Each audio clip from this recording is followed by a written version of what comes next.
Good, good morning. It's 9 a.m. and I will call to order the November 25th meeting of the Saline County Board of Commissioners. Will the clerk please call the roll? Commissioner Shadwick. Here. Commissioner Grievous. Here. Commissioner Sparks. Here. Commissioner Weiss. Here. And Commissioner Hay. Here. If you're able to stand, please do so and join me in the flag salute, followed by a moment of silence.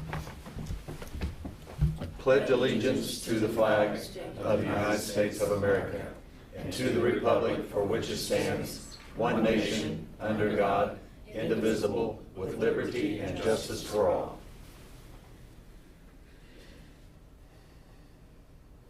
Thank you. At this time, we will move into our citizens' input portion of the meeting, where members of the public may speak on county government, usually limited to 3 minutes, and pertaining to items that are not on the agenda today. If there are any members of the public who wish to address the chamber,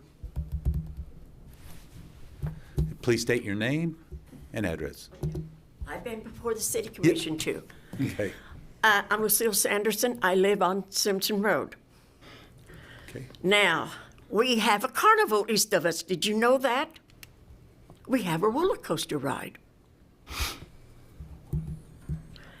Many years ago, I went out to the county offices themselves, and they were having some sort of a meeting. And I asked to speak before the group. I stated my piece, and I said, why don't you guys get your big boy pants on and take care of the railroad tracks? Believe it or not, they did. It took them a while. Now they need to be addressed again. It's not the tracks themselves. Beside the rails and in between the tracks, it's bumpy. Yes, I almost got rear-ended this morning, and I've been telling Joe that's going to happen. I love my car, and I don't want to have to go to a repair shop and have the underneath carriage taken care of. So, Monty, can you step up to the plate and start something on it? I know it's hard because you're dealing with 3 things out there, but God will show you the way. This is addressed generally, 5 districts. If those districts have something going on in their district, are you expected to report to be there, or is it because I do and I don't? Because I've heard some tales on a certain area of the county that they have extended an invitation and that individual has yet to appear. They're not getting any help from that county commissioner. Monty, I'm talking about you. So I would like to have something. I know it's going to be hard with the railroad tracks, but I slow down and I creep across that because it's like a roller coaster. And we don't need to have that. No more complaints now, but if I do, you know I'll be back. I went to the city commission many times. But Monty, you're in my district. Like it or not, let's start something. If you don't believe me, take your own personal car and try to go across. It does say rough tracks. That's true. Rough is not the word. It should say dangerous crossing. Thank you. And Monty, you need to act. Okay. There's several things in your district you need to step up and honor. If you don't want to do it, why didn't you back out instead of sitting there in that chair? Okay. It's your God conscience. You have to answer to that. Thank you. Thank you. Anyone else? Okay, at this time, we will move into our consent agenda, which consists of approval of tax roll adjustments, approval of accounts payable, approval of the public forum agenda, approval of county commission minutes of November 4th, approval of county commission minutes on November 4th special work session, approval of county commission minutes of November 13th, approval of county commission minutes of November 14th, approval of county commission minutes of November 18th, and approved Ryan White grant contract for FFY 2026 and authorize HD Director to digitally sign the contract. Are there any commissioners who wish to add or delete items from the consent agenda? Move approval. Second. We have a motion and a second to approve the consent agenda as presented. All in favor, say aye. Aye. All opposed, same sign. Motion carries. We'll move into action items. County Coroner appointment, Hannah Bett, Deputy Administrator. Good morning, Commissioners. Good morning, Morning. Hannah. So state statute allows for the county commission to appoint a district coroner for the 28th Judicial District in 4-year terms. Dr. David Dupe was appointed for the term of January 1st, 2022 through December 31st, 2025. And he is willing to be reappointed for another 4-year term starting January 1st of 2026 that would go through December 31st of 2029. The attached resolution as well as a contract for that outlines compensation and terms was attached to this request. So your alternatives are to adopt the resolution appointing the district coroner and signing the contract with Dr. Dupe, directing staff to renegotiate any type of terms with Dr. David Dupe and bring a resolution and contract at a later date, or attempt to enter into contract negotiations with another physician. Recommendation is to continue contract services with Dr. David Dupe. He's actually been at this he's finishing out his second 4-year term, so he has been with us since 2018. So the 2026 budget for the county coroner with all expenses to include his compensation, costs for autopsies, transportation, indigent burials is $170,000, with his yearly compensation total of $51,719. It is feasible within that budget. Obviously, it's one budget that we look at every year when we are doing the budget for next year to make sure that that compensation is able to be accounted for, as well as the other services that come out of that budget. So subject to any questions, that's a request that we have in front of you today. And I just got one. Now, the city of Saline doesn't have a coroner, right? That is correct. It is So- a county function. So it's a county function. So the city doesn't reimburse us anything for that, with what they use out of services for that $170,000? No, sir. Well, 90% of the budget is from the city. So yes. It's the a county function. Okay. It's actually a Okay. judicial district function.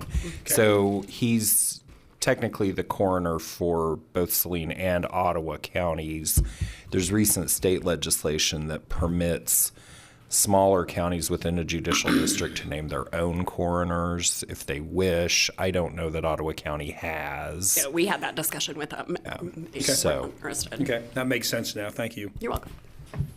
And I also know that this is quite a situation and problem for some of the smaller counties to really struggle getting a coroner. So we're very fortunate that Dr. Dupe has stepped up. One question, you budget for autopsies, but that's kind of an unknown, isn't it? Do you just kind of take past history? It is a very big unknown. You are correct. That's what we do. Is usually I look at the coroner's budget and look over the past 5 years to find out kind of what the average is. I believe it was in 22 that we increased the coroner's budget to compensate for a pretty large increase in not only autopsy costs, but transportation costs for autopsies, as well as indigent burial costs. And our autopsies are done in Wichita or McPherson? Kansas City. Kansas City. Yes, sir. Okay. Any other comments by the commission? Anyone from the public wish to speak? Hearing none, I'll bring it back to the commission for possible action. Mr. Chairman, I move we adopt Resolution 25-2440 as presented. Second. We have a motion and a second to adopt Resolution 25-2440 as presented. All in favor, say aye. Aye. All opposed, same sign. Motion carries. We'll move into informational items. We have the Health Department update with Jason Tiller, Health Department Director. Good morning, Morning, Jason. Jason. Good morning, Commissioners. So this morning we have the update covering pretty much late August to November. Here we go. All right, short disclaimer. I did the presentation a little bit differently this time because I wanted to try something new. You already have the report in front of you in your packet, so I focused more on the slides here on the pictures rather than trying to compact a lot of text and those pictures displaying on the slides. So we'll see how this one goes and go from here. So starting with clinic, our annual flu clinic took place last October. We gave 240 shots on that day. Most of it was in the drive-through. It has continued to be kind of a yearly downward trend in the total number of it. However, the drive-through continues to be a very popular way for people to get their vaccines. And the flu clinic serves really two other purposes. One is just continued outreach and exposure in the community. And secondly, it is while scaled down, it's also a good exercise process for us for the eventuality, if there is another reason to have to do a mass vaccination, mass dispensing type exercise. Uses the same principle. So particularly for staff, it's an annual practice and reminder of how all those things work. We are still doing flu shots, walk-ins for adults, and appointments for children. And you can see as I scroll through these are just some of the shots from the flu clinic that day. We had beautiful weather that day, so that made, doing our outside clinic a little bit enjoyable, working outside, a different atmosphere, and made it real easy for folks to come in and be able to get their flu shots through the drive-through and inside. So staff were working hard. We spent half a day beforehand on all the internal setup and prep, so that the next morning we are able to set up the cones in the outside lane and really be able to have things go very, very smoothly. And in fact, we've done this so many times that we are actually able to open earlier on that day and accommodate folks who are trying to come through earlier and get their vaccines. And sometimes it's a family affair. So my daughter and I both got our flu shots that day, and it made for a great picture moment as well. She was excited about coming and get hers.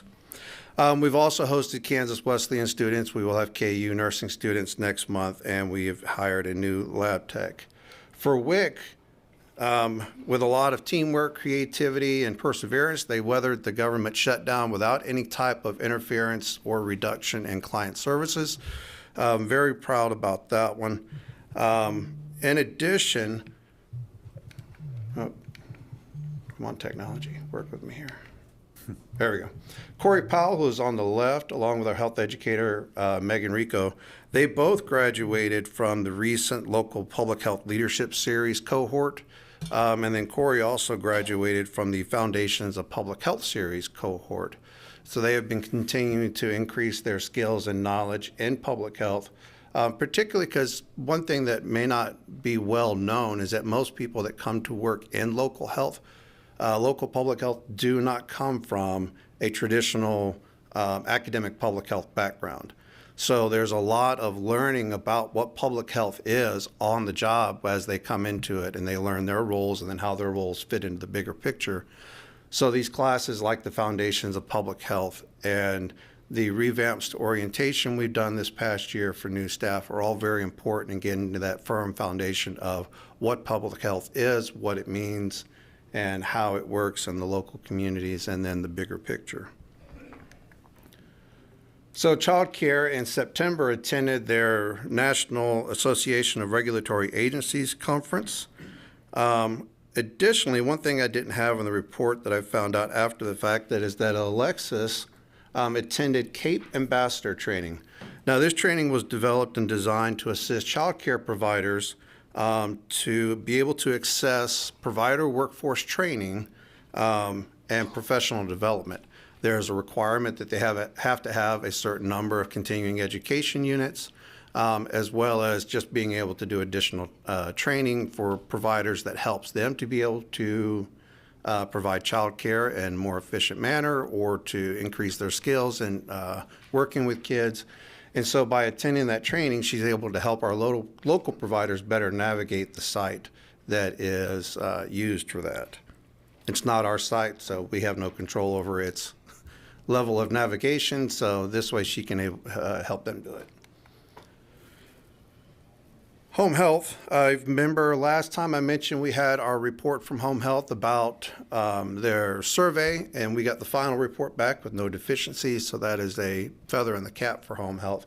Additionally, this month is National Home Care and Hospice Month. It's hard to get a picture of the whole home health team together because most of them are out in the field quite often. So I got this one the other day. And actually, as I was transferring it over, one of the options it showed me was in black and white. And I thought, you know what, that makes a really nice picture of the team there that was available. MCH co-hosted a community baby shower with Saline Regional in September and had about 80 to 100 mothers and families in attendance. This slide shows some of the pictures from that. The whole point is to provide education to new moms and their support staff, meaning like either their husbands or their family members that are going to be the ones that are helping them through labor. They also have some of the other support agencies and nonprofits in the area that are at the community baby shower, and it's an opportunity for some of those connections to be made. And it has been an ongoing event now for, I think, the last 6 or 7 years and has had a significant turnout each year. Additionally, as they have done with other counties, right now Riley County Health Department has been going through some transition, and so our MCH staff has been providing some virtual support for their Becoming a Mom classes to Riley County residents. Staff attended a breastfeeding conference and maternal mortality conference, and then not too long ago, Erica Waters received her credential in perinatal mental health from the Postpartum Support International Group. So that was a major milestone for her and a major boon for us to increase the abilities to not only recognize those maybe suffering from postpartum depression, but to be able to provide intervention too. Ryan White, I mentioned last time that the 2 case managers has received their certification in case management, but in addition have come to find out that they are the only 2 in Kansas who have been certified as medical case managers. So as we just kind of build skills and accolades among staff, that is one that I'm proud to mention. And they have been navigating some of the potential changes with ACA and the impact on Ryan White clients, which right now is only measuring in a small number of folks that are affected. But keeping in mind that these 2 provide case management services to a geographical region of the North Central and Northwest, as well as hosting with KU HIV Ryan White case management clinics every other month. Moss does not grow on them. They are extremely busy trying to take care of all the folks. And they've had several that have come into the region. Some have been new diagnoses. Some have been new people that have moved into the region. So that continues to add to the caseload and the casework. In health ed, I had mentioned that Megan had completed the local public health leadership series. Her and Candace also presented, she got her certification as a CPR instructor, so we'll be able to offer CPR training in the near future. They were at several different outreach events over the last 3 months, including the Snapback Against Hunger Community Food and Resource Fair, Salina Downtown Community Nonprofit Showcase, the Trunk or Treat, as you can see here. And then her and Candace both presented at the Kansas Young Professionals Summit just a couple months ago.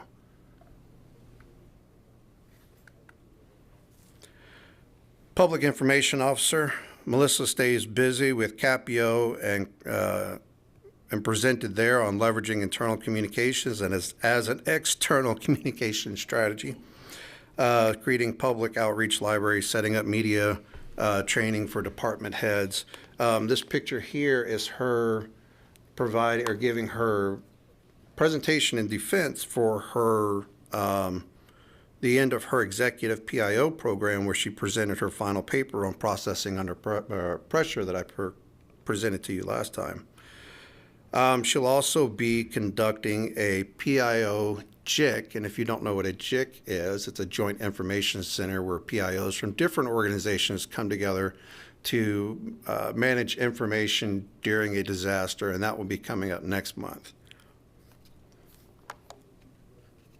Oh, in addition, she's also received applications for the opioid settlement grant program, and has been working with the committee on reviewing those. So FEP. So World Cup, if you're not a soccer fan, maybe you don't know about it, but if you are, it's going to be hard to miss into the spring and summer next year because there's going to be soccer fans everywhere. And so FEP, working with the regional healthcare coalitions, participated in the hot wash of the MERCY exercise, which is the medical response and surge exercise, for possible scenarios, and we'll be conducting a regional one at the end of February in preparation of that. The expectation of impacts not only to the geography for lodging, hotels, and all that is anywhere up to 2 hours or more from Kansas City, but additionally, we're working on the premise that with a few extra 100,000 people, there's also that potential impact to hospital capacities, and then the ripple effect out from those of hospital capacities and being able to transport patients, monitoring for any type of infectious disease that may be unintentionally brought in from other parts of the world that is not normal to this area. So trying to plan through a host of scenarios and then preparation for those. Earlier, we also did during September, during National Preparedness Month, we had several social media posts. And one on that we focus on each year as a reminder is particularly on the things like as we start getting into winter, and I thought this would be a good chance to refresh that again, is that as we are facing, possible winter storm next week, if you're keeping up with the weather, if you have electrical dependent medical equipment, so whether it is oxygen concentrators or anything like that, or they use batteries, do you have a plan in place if the power is to go out on how you will continue to power that? Something that wasn't really thought about when we first started doing these, but came up during the last, I think it was earlier this year, was also medical equipment like CPAPs. For those that use a CPAP, you might be able to get by with one night without using it, but after a couple of nights, you really start to feel the effects. And most of them aren't battery operated, so do you have a backup power plan for those types of things? So right now is the time to start thinking about it. I know we're all thinking about turkey and Thanksgiving, but think about those things before the weather comes in. Additionally, I would also add that you need to think about making sure that you have your emergency supplies for storms and making sure that you have things for your vehicle. I know Michelle talks about this a lot too for emergency management, but if you're going to be out on the roads traveling, make sure that you have things in your vehicle, have a vehicle emergency kit. Why do we talk about this for public health preparedness and the health department? Because of the fact that it's an important message. It has multiple effects on people's health, on their abilities to be able to survive if something were to happen in an emergency. We also did a FEP equipment reset. Storage being a premium of what it is, and lots of things that we got during the pandemic. Some of it has reached end of life, needed to be reviewed, processed, gone through. So we pulled everything out of all of the nooks and crannies, went through it all. Some things were okay to hold on to. Some things we, ended up having to get rid of. But just trying to make sure that all of our equipment is ready for the if and when there's the potential for something else. So, admin and other stuff. All right, very busy diagram, but a little bit of context. So I was invited, amongst 80 others, to participate in a one-day event called Reimagining the Healthcare System, and it was at Kansas Health Institute in Topeka. Out of those 80 folks, I ended up being the only representation from local public health that was there to provide input into, and it wasn't to talk about like what's wrong with our health system and, you know, how do we fix it. The whole premise was that if we have a blank slate, what could we brainstorm and come up with as a best system to provide or to engage in or to incentivize health in the community. And so that's where this started. And that was what we came up with. There were 3 other groups. They all had some similarities and some differences. And I think KHI intends to take this to try and do it across a few other places across the state. But the one thing that was really interesting is that in our group particularly is that we took the conversation, instead of being reimagining a health system, which has the connotation of starting with the hospital, which means that you're generally already sick or ill, and talking about a system of health, which then engages all of the things that influence health. And then how does that become just part of the natural, you know, day-to-day activities in having good health and not just treating your health once, you know, you have a disease or you have, you know, something else like that. So it was a very different aspect, and I hope that we are able to take, you know, further things from it. I participated in a couple of different events where they had asked for a SME on public health or subject matter expert, including providing some presentation stuff on the foundations of public health. And then in the new public health orientation series, we have a KU intern that is working on a project right now who will be working on that project for her internship. And then we'll also be doing her capstone through the spring. And we'll be working on this. The whole idea is a public health champion, and it's about having and being able to either train those or those who work in public health to be able to have unbiased conversations about health and public health without me walking up and going, hey, I'm from the health department, can we talk about this? And immediately somebody's like, oh, you know, I've got my guard may be up, and just being able to have more natural conversations, especially for those who may not have the skill set to do so. The one I just flipped off of at KPHA, I was awarded the Special Service Award that's given to individuals who have rendered outstanding service to Kansas in the interests of public health or environmental improvement. So a few things coming up. This was interesting and kind of out of left field. That picture in the middle is me with my baby granddaughter last month. And my middle daughter is like many, you know, working adults and has childcare issues at times and so forth. And there's quite often, if you come over to the health department, you may see somebody that has their child in there with them when it's possible, because childcare, you know, is an issue. Sometimes school being out on those random days may be an issue. And on that day, I had my granddaughter and I had my oldest granddaughter as well. And I had just put something up on LinkedIn about, you know, this is what I think the workforce looks like in 2025, when people are just trying to be able to get to work and, you know, being able to help where you can and so forth. Well, it was picked up by another state-level child care organization and put together as part of their bright spots, and then was put up, during one of their statewide meetings about basically, you know, things like that, and just how we are trying to continue to provide service, fill in the gaps when we can, and really just what the state of the workforce looks like, and just trying to get through each day, do our jobs, and take care of our kids and so forth. So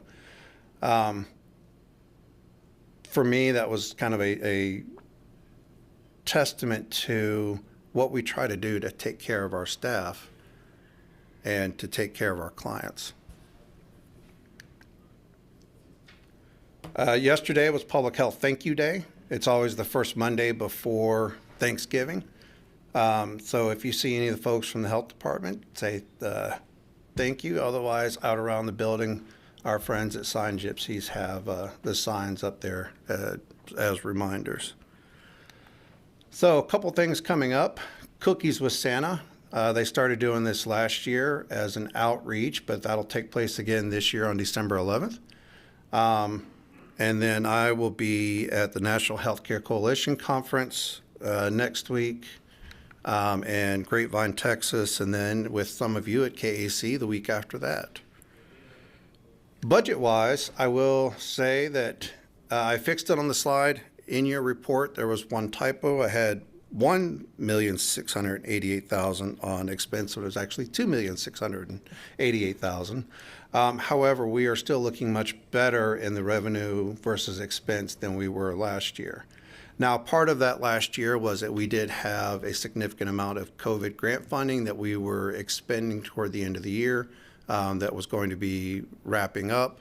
And so that contributed to some of that overall higher expense.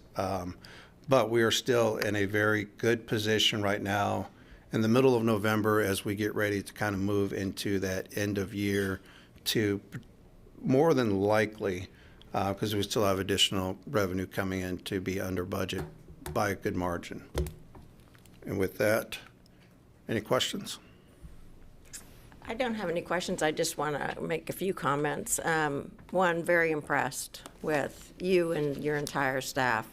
I've got to spend a little bit of time with them at various events, and very impressed with them. I also think your Facebook page is wonderful, and I love that you highlight not only what's going on in the community for our citizens to participate, but you also highlight your staff. Thank you. And that is a real nice thing to see, and I always try to comment because I want them to know that people are watching, and that's good. So, just good job.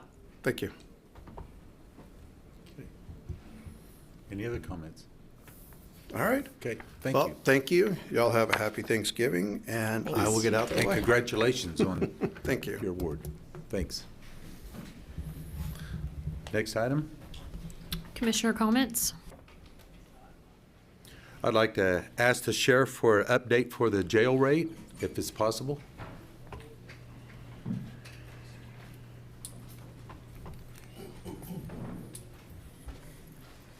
Please state your name and address. No.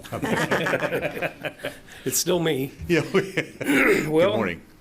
I'm back in front of you today because we sent the minutes from the draft minutes to DOC from last week's meeting. And the minutes don't specifically indicate that the rate was approved.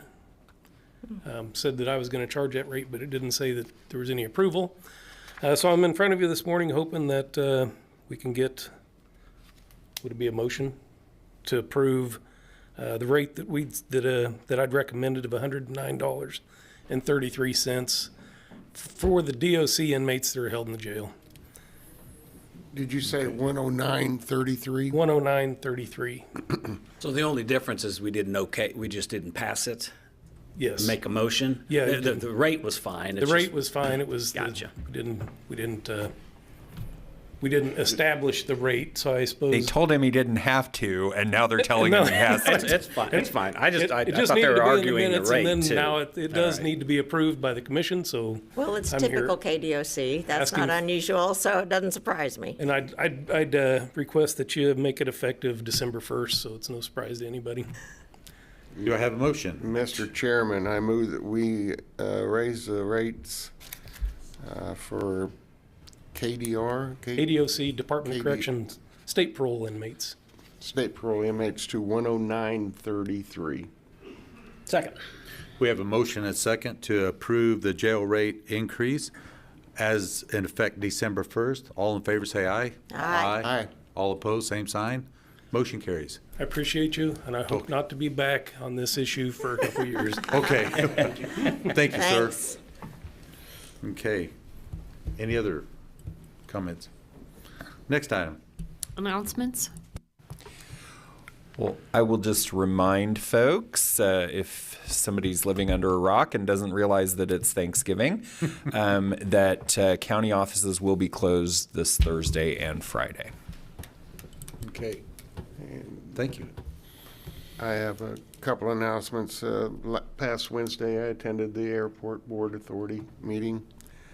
And on Friday, along with some other commissioners, helped serve food at the senior center for their Thanksgiving dinner. And they served 378 meals, whether carry out or dine in that day, with 313 Meals on Wheels delivered for a total of 691 meals this past Friday.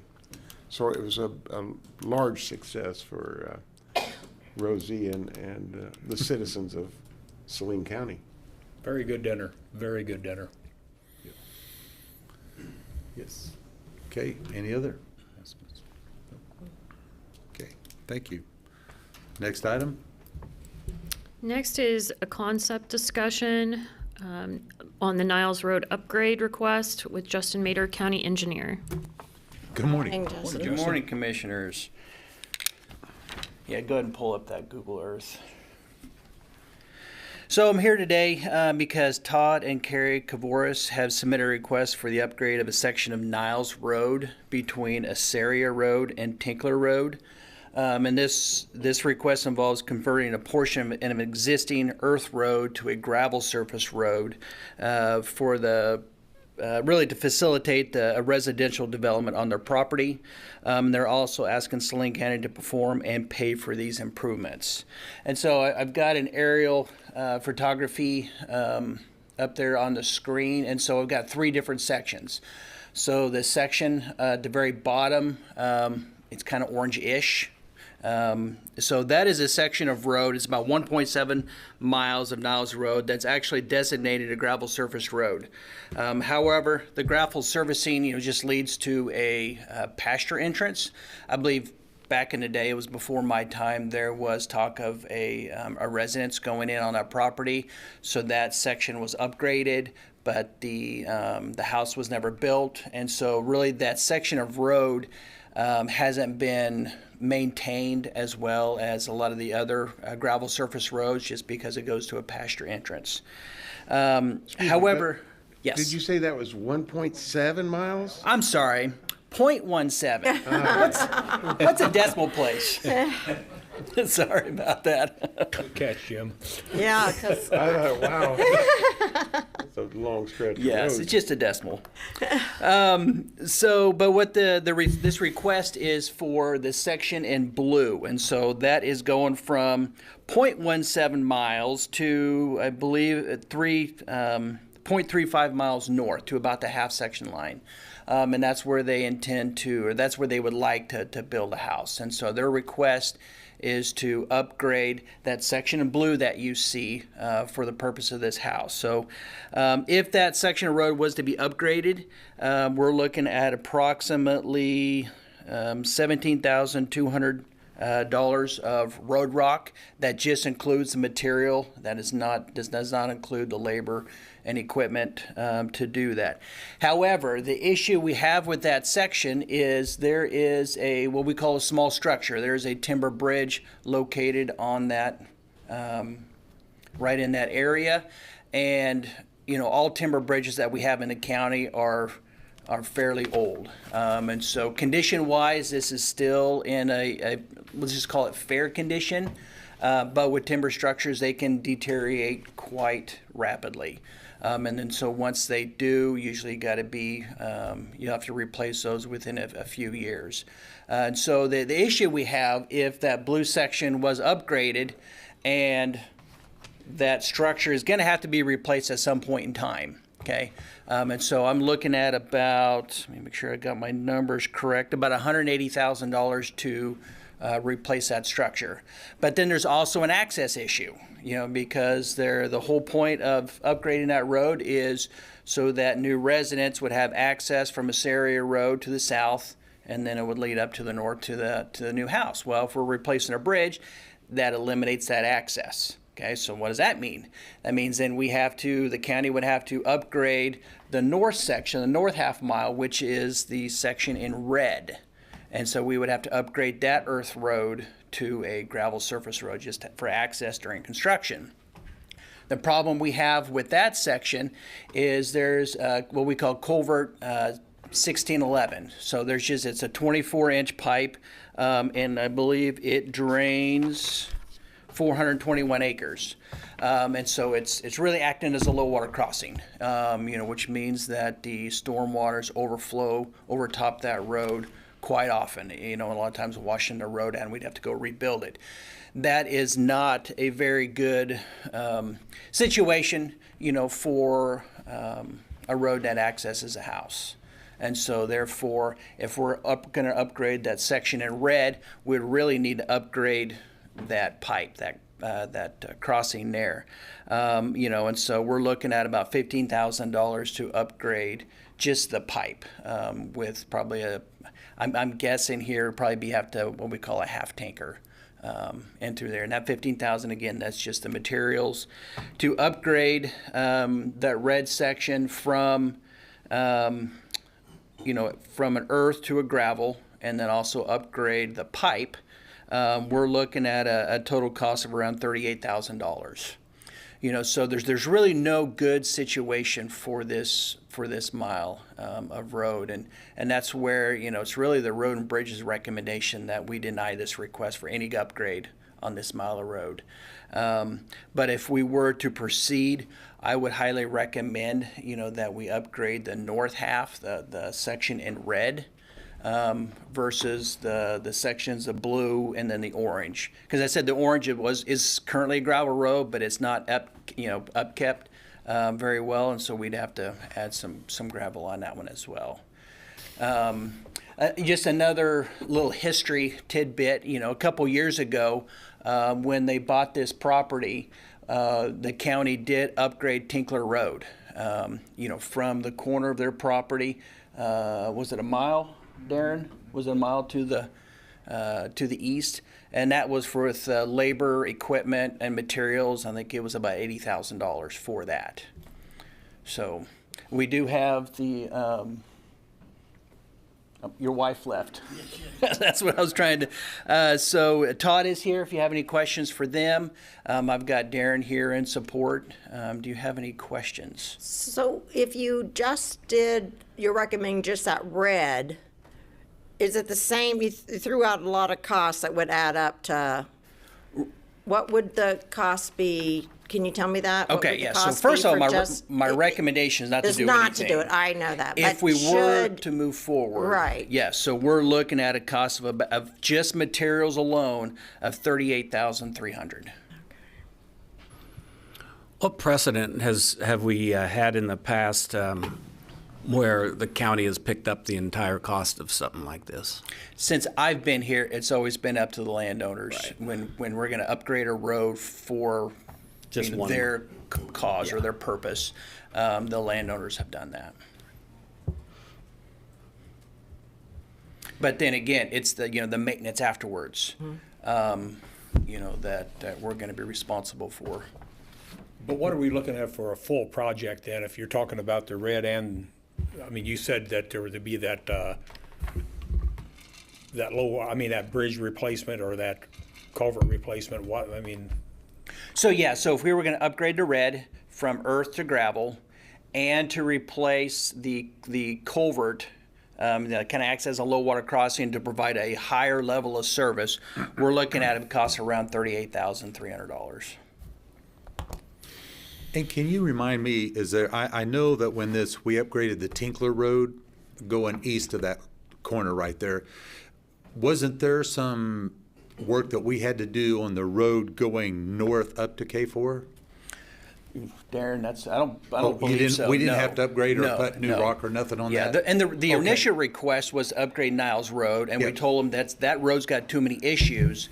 but we'll upgrade Tinkler Road because it does not have any of the larger structures and drainage issues that Niles Road has. And that was quite the upgrade, so. Yes. Yeah, worked out well, but, okay. You know, so this is just to kind of give you an idea of what's going on out there. You know, to me, I guess it's if you want to kill it now, we can kill it now, or I can come back at a later date, let you think about it, let you, do your own research or ask questions, and we can bring a request for action at a later date as well. This has the potential of being a bus route then? I would say if there's a house there, it would be a bus route. And if you bring a bus down from the north, there's going to have to be a turnaround somewhere, or you're going to have to do that whole half mile. Yeah, they'd have to turn around in the driveway. We have that all over the county where, there's just gravel to a house, in a partial mile, and they'll just have to turn around in the driveway. My question is, with that timber bridge there, how do we protect the public from that crossing? Because if it would fail, it could be a rather quick failure, and running trucks or anything over that. You don't want to entice people to continue to use that road and put more strain on that bridge. Correct. So, it is using the federal definition, it is a non-bridge. So the federal definition of a bridge has got to be a span of 20 foot or longer, and those are required to be inspected every 2 years. So this doesn't have that requirement, but my office, we do inspect non-bridges, this is what this is. We do it as we can, usually it depends on my staff load. That's just kind of fill-in work to go do those inspections, and usually we focus on the timber structure. So we do look at it, and we would know if it's starting to have an issue or not. But then, it's the more traffic that goes over it, the faster it's going to deteriorate. And just a quick reminder here, on the Tinkler Road update that we did going to the east, wasn't it because of this existing person looking into this that moved into a house up there on that corner, and that was the reason why we updated Tinkler Road going to the east? Yes, I believe so. And isn't there because it's going to a good road to the east for a bus route to go that way? Yes. And so, it's like me for here, just because somebody moves here and 2 years later I want to build down here and expect the county to pay for that road is and they could still build where they want to, I would assume, but they would just have to provide a half-mile driveway on their own property. Yes, and that is quite often out there. There's a lot of that out there. Yeah. Okay. I think having the taxpayers pick up 100% of the cost is a precedent I'm not willing to go. Same here. Yep. I agree. 100%. Yep. So is this something that you would like for me to bring back a request for action? No. Or nope? Okay. Nope. Okay. Okay. Anything else? I would like to give the applicant the opportunity to speak if he would like to. Yeah. Yes. Okay. So Up to the podium first. Come up here, please.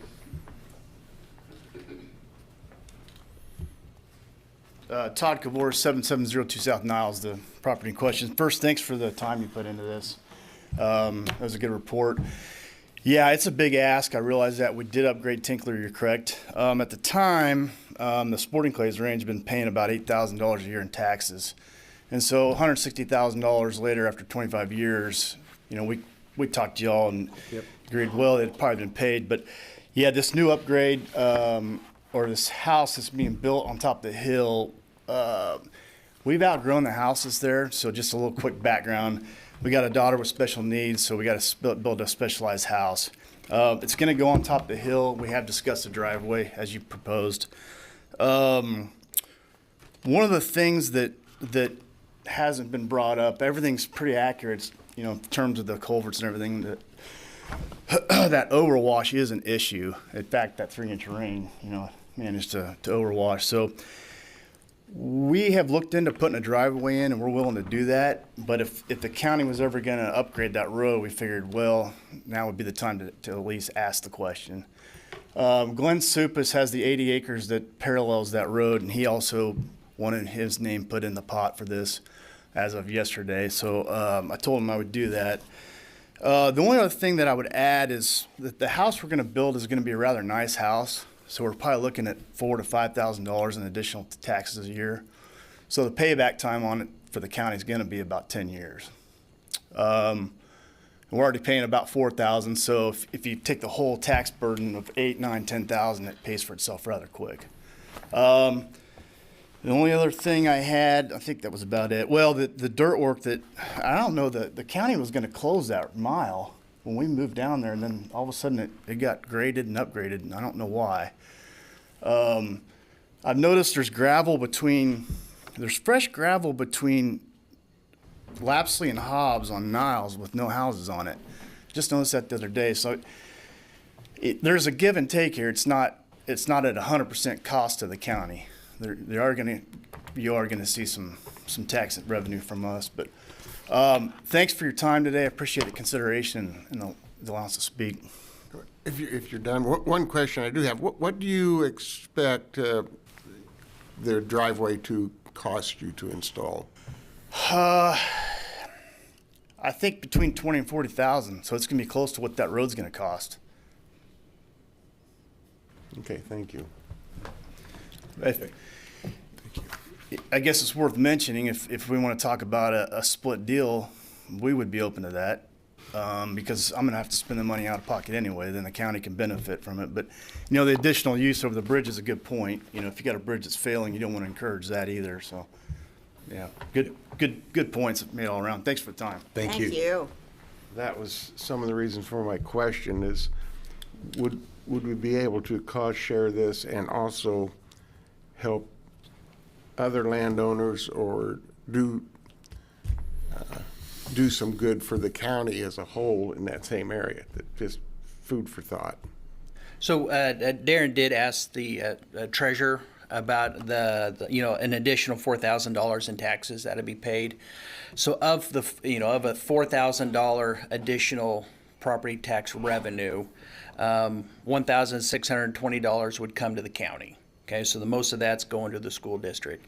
But even of that, only $365 a year would go to the road and bridge department. Yeah, I guess that was my point, is when you pay taxes, it doesn't go just to the roads. I mean, it Correct. goes to everything else that we do. It gets so, divvied up right. quite a bit. What would a cost share, now that Commissioner Weiss has brought it up, what would a cost share look like? And could other citizens that live out there be included in that cost share? I mean, but that's, I don't know, I assume you'd have to send letters and you'd have to get people to commit to that, and what would that be versus county versus citizen? Justin Mader's opinion is that a cost share would be the landowners would pay for all the materials, and the county is going to pay for the labor and equipment and future costs of maintenance.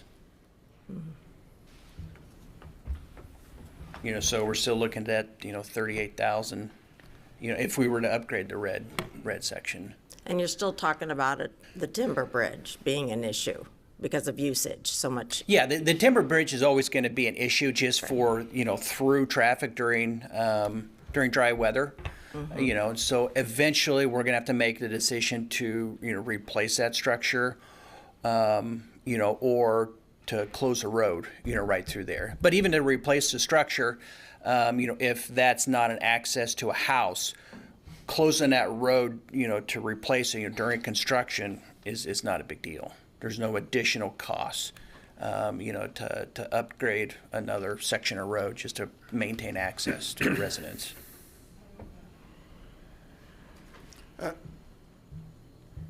if the county does nothing and then finally does abandon the timber bridge and close that section of road, then will we have to do something to the north? Not necessarily. I mean, Okay. because, as long as, we have to provide access to all properties, and that access can be maintained from the north and it can be maintained from the south. Because we wouldn't close that whole mile. We would just close Right. the road right at that structure. Right. And so people can still access their property. It might not be as convenient as what they're used to or as what they want, but it's still access.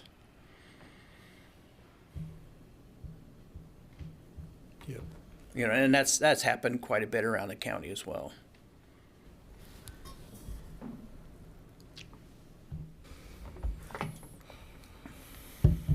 Okay, any other comments? Okay, Okay. thank you. Thank you.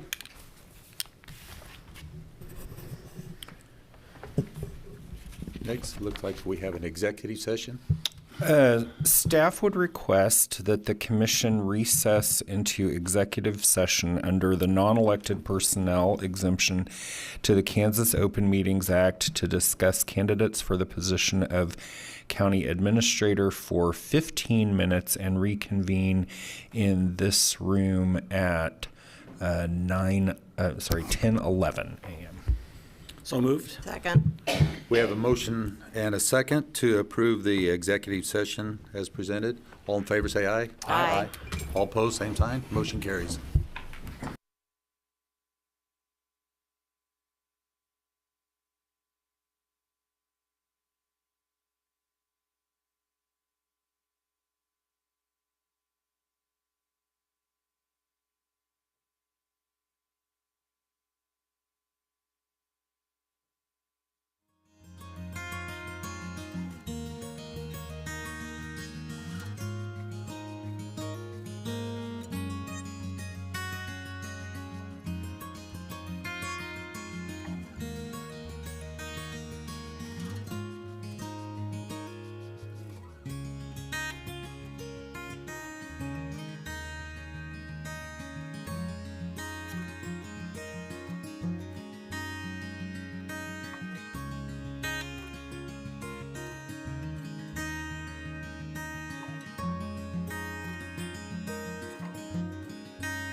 We'll return into regular session. No action. No action. No action taken. Okay. Second. We have a motion and a second to adjourn. All in favor, say aye. Aye. All opposed, same sign. Motion carries.